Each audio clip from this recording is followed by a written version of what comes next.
สวัสดีค่ะทุกคนวันนี้เรามาอันบ็อก iPhone 14 Pro Max ด้วยกันค่ะแล้วก็มีอ c เซสซอรีแล้วก็ฟิล์มต่างๆที่จะมาบอกต่อกับทุกคนด้วยนัดรวมน่ารักไว้ให้แล้วนะคะแล้วก็อันนี้เนี่ยนัดสั่งกับเว็บ Apple โดยตรงเลยเป็น iPhone 14 Pro Max สี Silver นะคะ256 GB นั่นเองจะมาดูกันว่าน้อง Dynamic Island เนี่ยน่ารักมากแค่ไหน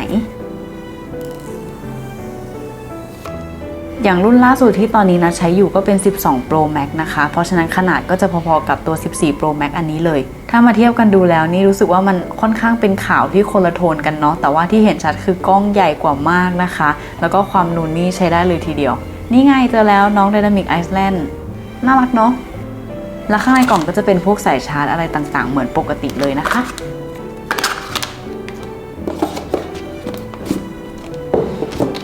ต่อไปเรามาดูเรื่องของฟิล์มกันดีกว่าค่ะอันนี้เป็นธรรมเนียมปกติว่าถ้าเกิดเราเวลาซื้ออะไรใหม่เราจะต้องติดฟิล์มเลนส์หรืออะไรต่างๆก่อนตลอดนะคะเพราะว่าตอนที่เราไปใช้งานเนี่ยมันจะได้ไม่กังวลเนาะอันนี้เป็นฟิล์มของโฟกัสนะคะนัดเคยใช้ติดทั้ง iPad แล้วก็ iPhone ของเราเลย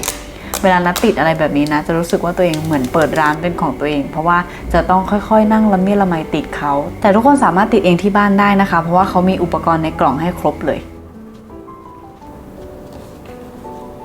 แล้วก็แน่นอนว่าเราต้องหาอะไรมาติดที่เลนส์กล้องด้วยนะคะเพราะว่านัดกลัวน้องกระแทกเหลือเกินอันนี้คือเขาจะเป็น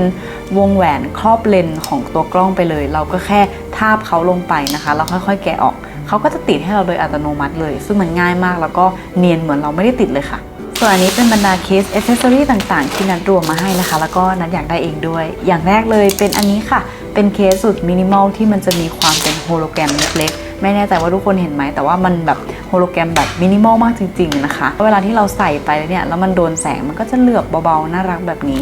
แล้วก็ด้วยความที่ช่วงนี้เขากำลังฮิตอันนี้ค่ะมันเป็นตัวสายเอาไว้คล้องจะคล้องกล้องก็ได้หรือว่าคล้อง iPhone ก็ได้นะคะแล้วก็เป็นลูกปัดถักแบบนี้นันชอบมากก็เลยซื้อมาใส่กับน้องด้วยมีอีกอันนึงที่เห็นใน Shopee มาแล้วก็มันน่ารักดียังไม่เคยลองใช้นะคะเขาจะเป็นเหมือนข้อความเล็กๆที่เราสามารถเอามาติดให้กำลังใจตัวเองได้แบบนี้ก็เลยเอามาประกอบร่างกันแล้วก็น้องจะออกมาเป็นอะไรที่หวานมากๆเลยค่ะต่อไปเป็นเคสอีกร้านหนึ่งที่นัทอยากจะแนะนำทุกคนนะคะเพราะว่าเป็นเคสที่นัทใช้กับ iPhone ของตัวเองเนี่ยมาบ่อยมากๆแค่แพคเกจจิ้งที่ทุกคนเห็นก็คือชนะเลิศแล้วเนาะเขาจะมีหลายคอลเลกชันนะคะแบบเป็นโซนท้องฟ้าโซนมหาสมุทรอะไรต่างๆซึ่งแน่นอนว่าอันนี้เป็นเซตท้องฟ้าที่เราเลือกมากิฟต์ต็อกอะไรต่างๆคือดีมากๆเลยและแน่นอนว่าแพคเกจจิ้งแค่เห็นก็ชนะขาดลอยแล้วก็วันนี้เราจะมาเปลี่ยนใส่อันนี้กันค่ะน่ารักไหมเป็นเคสลายท้องฟ้านะคะแค่เราเห็นก็รู้สึกอบอุ่นใจแล้ว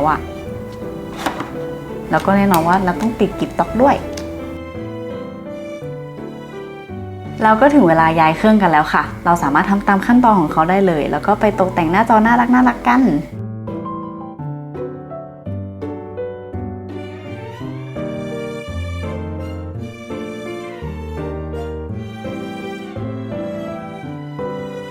เอาละค่ะเรามาเทสกล้องกันค่ะเริ่มค่ะ1 2 3สวัสดีค่ะทุกคนเราแกะกล่อง iPhone 14 Pro Max กันเป็นที่เรียบร้อยแล้วนะคะวันนี้ก็เลยจะมาแบบมินิรีวิวแล้วก็มาเล่าให้ฟังกันกรุบกริบเนาะว่าทำไมถึงเลือกซื้อน้องต้องขอเล่าก่อนว่าเครื่องที่นัดใช้อยู่ล่าสุดนะคะก็คือ iPhone 12 Pro Max เนาะแล้วก็นัดไม่ได้ซื้อ13มาใช้นะคะกระโดดมาเป็นใช้14เลยการใช้งานครั้งแรกของเรามันแบบน่าประทับใจมากเพราะว่าเราไม่เคยใช้13มาก่อนเรื่องกล้องเรื่องอะไรเงี้ยคือมันแบบว่าโอ้ว้าวคือเรื่องสีนะตอนแรกเราตั้งใจว่าเฮ้ยเราเป็นคนที่ซื้อสีขาวมาโดยตลอดซื้อซิลเวอร์มาตลอดเพราะว่าเป็นคนที่ชอบเปลี่ยนเคสบ่อยอะไรเงี้ยเราก็เลยรู้สึกว่าปีนี้ไม่ได้แล้วเราจะต้องซื้อสีอื่นบ้างเพราะแบบมันจะมีแต่สีซิลเวอร์ไม่ได้อาจจะมีสีฟ้าพาสเทลให้ฉันได้กดหรือว่าอาจจะมีสีม่วงมันม่วงน่ารักให้ดิฉันกดแต่ว่าพอที่เขาปล่อยออกมานั้นไม่มีสีพาสเทลให้ฉันเลยจ้ะจะไม่มีสีพาสเทลเลยขนาดปีที่แล้วยังมีสีฟ้าเลยเราก็เข้าใจได้ว่าความเป็นโปรเนาะมันจะต้องเป็นอะไรที่สุขุมนุ่มลึกดูโปรเฟชชั่นอลก็เลยกลายเป็นว่าได้สีซิลเวอร์มาเหมือนเดิมความรู้สึกส่วนตัวหลังจากที่ใช้มาได้สักแป๊บหนึ่งอะไรเงี้ยหลังจากที่เปิดเครื่องมาเราก็รู้สึกว่ามันก็เหมือนเดิมอาจจะมีแค่น้องติ่งเพิ่มเข้ามาให้มันรู้สึกว่าแปลกตานิดนึงคือเขาเรียกว่า Dynamic Island ใช่ไหมแต่ว่านัดเล่นน้องติ่งคือบางทีแบบเรายังไม่ชินใช่ไหมบางทีก็รู้สึกว่าอยากจะปัดออกเพราะมันเหมือนเป็นก้อนอะไรที่มันลอยค้างอยู่กลางอากาศอะไรแบบนี้เหมือนแบบตัดแอปทิ้งบาง างทีก็ต้องเล็งๆเหมือนกันว่าเอ๊ะกล้องหน้ามันอยู่ตรงไหนเพราะว่าจะชอบมือเอาไปจิ้มโดนนะคะมันแผลบไปเลยจ้ะก็ต้องเช็ดกันบ่อยๆอยู่พอสมควรที่นัดซื้อ iPhone อันนี้มาก็คือเหมือนเดิมเพื่อตั้งใจจะเอามาทำงานนะคะเพราะว่าเราทำงานเกี่ยวกับวิดีโอหรือโฟโต้ค่อนข้างเยอะพวกแบบถ่ายรีวิวถ่ายบล็อกถ่าย TikTok อะไรแบบเนี้ยซึ่งได้ไปลองกล้องของน้อง iPhone 14 Pro Max อันนี้มาแล้วนะคะเป็นมินิรีวิวและการเกี่ยวกับรูปแล้วก็วิดีโอนะคะขออนุญาตเปรียบเทียบกับ 12 Pro Max ที่เคยมีนะคะเพราะว่าเราไม่เคยมี 13 เนาะเรารู้สึกว่ามันว้าวมากว่าหุ้ยกล้องเดี๋ยวนี้มันชัดขึ้นขนาดนี้เลยเหรอ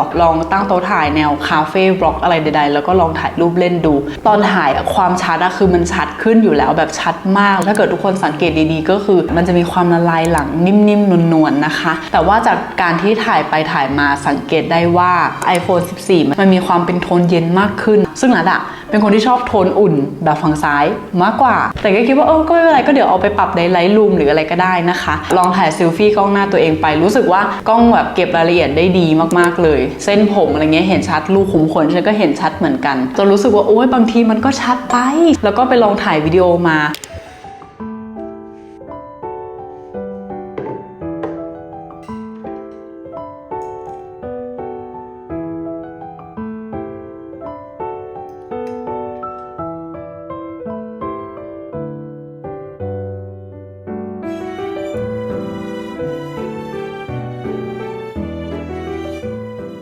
โหมดซีนิมาติกต่างๆคือนั้นไม่เคยใช้ไงแล้วพอมาใช้แล้วมันแบบว่า